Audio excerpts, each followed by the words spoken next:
O Esse é o Direito de hoje está falando sobre o Festival de Curitiba, que este ano estreia no dia do aniversário da cidade, 29 de março. Nossos entrevistados são Rodrigo Slud, coordenador-geral do festival, e o escritor e pesquisador Geraldo Peçanha de Almeida. Geraldo, o festival ainda é uma vitrine? Ainda vêm diretores de fora para assistir as peças daqui, para descobrir novos talentos? Eu acho que mais os diretores nacionais, que o Rodrigo mesmo deixou isso bem claro, né? Os primeiros festivais que ainda estava firmando qual era o perfil, a trajetória desse festival da cidade de Curitiba, ele jogava um pouco entre o nacional, o internacional, o local, que foi muito criticado.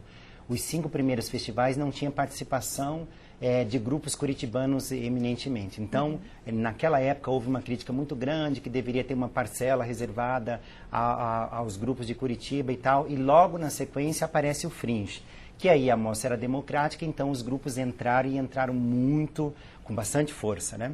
Mas então houve aí nesse início um pouco dessa tentativa de vamos ver se o festival vai ser internacional, se é nacional, se é local, mas eu acho que isso foi diluído de uma forma tão tranquila nos primeiros 8 anos, que aí nós passamos a ter um festival nacional. O Festival de Teatro de Curitiba é um festival nacional. Que serve de referência. Que serve de referência, principalmente por conta do Fringe. A gente tem, por exemplo, temos o exemplo do Felipe Hirsch, que aparece no primeiro festival como assistente de diretor, não no primeiro festival de teatro, que já era o terceiro, mas a primeira vez que ele aparece no festival de teatro, ele é assistente de diretor, no Fringe. E hoje o Felipe Hirsch é um dos mais importantes dramaturgos e diretores de teatro do país. E isso também aconteceu com outros diretores, né? Então, eu penso que muitos grupos nacionais que não têm um trabalho fixo ao longo do ano, e que não têm um patrocínio, e que não têm uma constância nos trabalhos, eles veem no Festival de Teatro de Curitiba a oportunidade de se reciclar, de entrar em contato, de manter relações com grupos como do Gabriel Vilela e tantos outros que têm trabalhos ininterruptos. Então, eu penso, e a pesquisa também demonstra isso, né? Em 20 anos o festival é um festival de teatro nacional. Mesmo que ele tenha 2 ou 3 peças internacionais, o que a gente vê vai de norte a sul do país, e uma preponderância muito importante para o Nordeste, o que também foi diluído ao longo de 20 anos, porque os 4, 5 primeiros festivais eram o eixo Rio-São Paulo. E esse eixo Rio-São Paulo, hoje ele se diluiu. Hoje eu tenho peças do Nordeste com a mesma intensidade que eu tenho do Sudeste. E graças a Deus que São Paulo também tem importância nisso, porque São Paulo também formou esse público que hoje está no Sul fazendo teatro, que hoje está no Nordeste fazendo teatro, e companhias que se firmaram também a partir do teatro do eixo Rio-São Paulo. Rodrigo, e esse ano o festival tem mais uma novidade, que é a formação de mão de obra. Isso é bem interessante de falar. A gente, na verdade, sentiu nos festivais passados que a gente vinha buscando no mercado, enfim, 2 tipos de profissionais que a gente acabava não encontrando com tanta facilidade. Né? Um deles é o profissional de receptivo, né, que a gente fez. Enfim, o que é o receptivo? Aquele que apresenta a cidade para o artista que está vindo. Então, desde a chegada aqui, por exemplo, uma Débora Coker, né, a estada dela aqui até ela ir embora, ela é recepcionada por alguém da cidade, e essa pessoa toma conta dela enquanto ela está aqui na cidade. Esse ano, para essa função de receptivo, que a gente tradicionalmente escolhia as pessoas de acordo com a sua vontade, né, esse ano a gente resolveu partir para uma atitude proativa de formar essas pessoas e montar um banco sobre o qual a gente podia escolher essas pessoas. Então a gente teve 3 cursos de receptivo que foram um sucesso em 3 universidades diferentes aqui de Curitiba, com inscrições abertas a qualquer pessoa que quisesse, né? E estamos aí com um banco de dados bastante grande e que certamente as pessoas vão atender bastante a necessidade do festival e apresentar melhor a cidade para os artistas que estão vindo, para que a gente seja melhor falado lá fora. E a segunda, e tão importante quanto, são os cursos de maquinistas que a gente está desenvolvendo junto com o pessoal do Teatro Guaíra. Né? Então, nosso diretor de produção, o Max Lin, ele identificou a necessidade de formar essa mão de obra de maquinista, que o que é? São aqueles carregadores específicos que trabalham no teatro. Né? Aquele pessoal que monta o palco, aquele pessoal que sobe o cenário, aquele pessoal que ajusta a luz. Né? Quer dizer, então, ou seja, um pessoal que faz um trabalho bastante braçal, mas que não existe uma especialização dentro do teatro. E o pessoal do teatro acabava sofrendo um pouco com isso, né? Porque essas pessoas vinham direto de obras civis para trabalhar dentro do teatro. Então a gente resolveu fazer 2 cursos esse ano de formação, que foram bastante satisfatórios para a gente, porque a gente observou, primeiro, uma vontade das pessoas de participarem. E segundo, a gente certamente vai notar uma melhora na qualidade do serviço prestado. E para esse ano não dá mais tempo de se inscrever. Esse ano não dá mais tempo de se inscrever. Mas certamente vocês vão repetir isso. Certamente vão repetir a dose, porque foi um sucesso. Enfim, com apoio aí do pessoal do Teatro Guaíra, tá? Então realmente queremos repetir a dose no ano que vem para continuar com essas formações. Geraldo, e o público tem participado? O festival está crescendo e o público está vindo cada vez mais. Vem gente de fora também? Muita gente. E o que é interessante é que, basicamente, quem vem de fora da área, da classe, da categoria, são novos, né? São estudantes de teatro, seja porque estão em universidade ou em grupos amadores. Esse pessoal, desde o primeiro, vinha e continua vindo. E o interesse é um só, ter uma espécie de vitrine mesmo. Para esse pessoal, o Festival de Teatro ainda funciona como vitrine.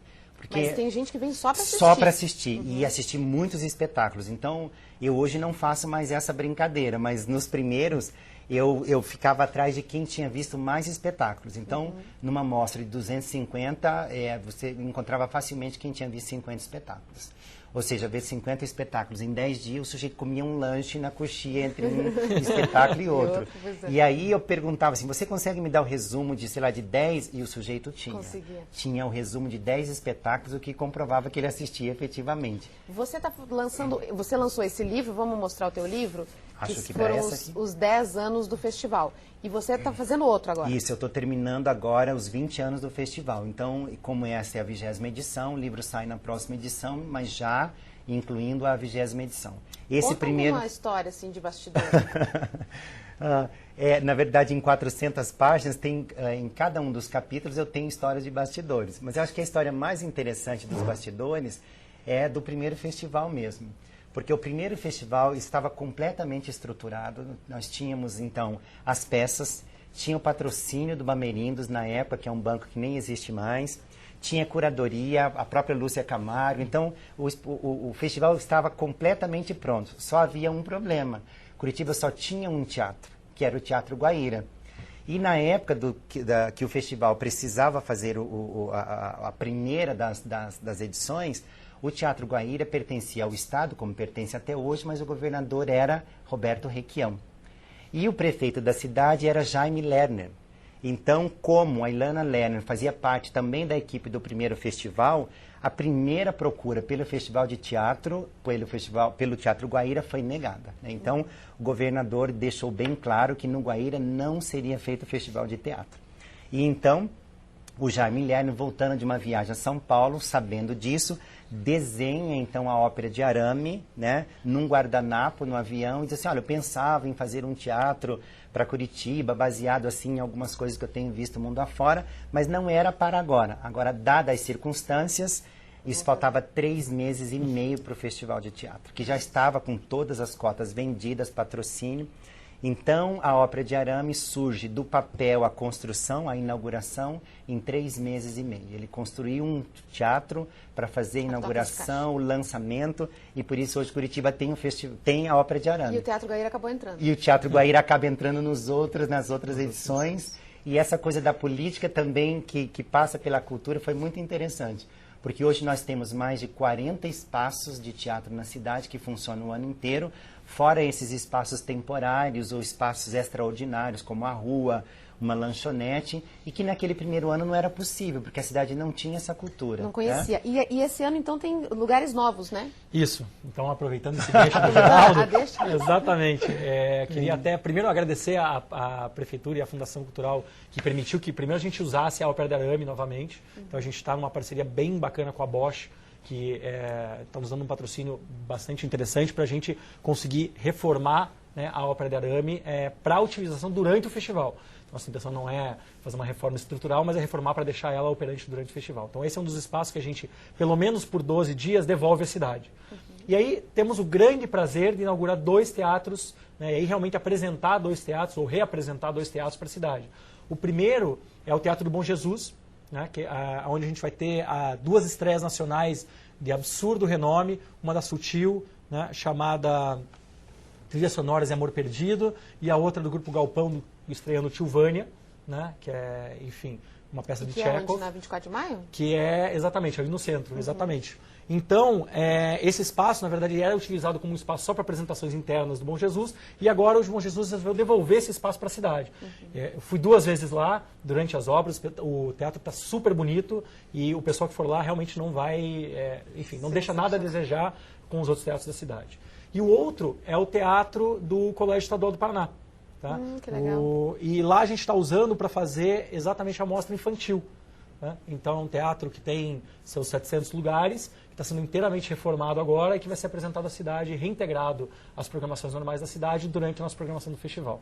E para quem quiser saber mais, saber toda a programação, é o site www.festivaldeCuritiba.com.br. Exatamente. Então, assim, na verdade não tem como fazer tudo. O Geraldo já falou que não tem como ver tudo, é impossível, né? Mas no site tem toda a programação que tem aqui nesse livrinho? No site tem toda a programação que tem o livrinho. O livrinho ele está disponível nas nossas bilheterias, né, o guia do festival, que é sempre uma febre. E que esse ano tem mais bilheterias, né? Está Exatamente. mais fácil comprar ingresso. Exatamente. Uma preocupação nossa é sempre tentar atender da melhor maneira o público.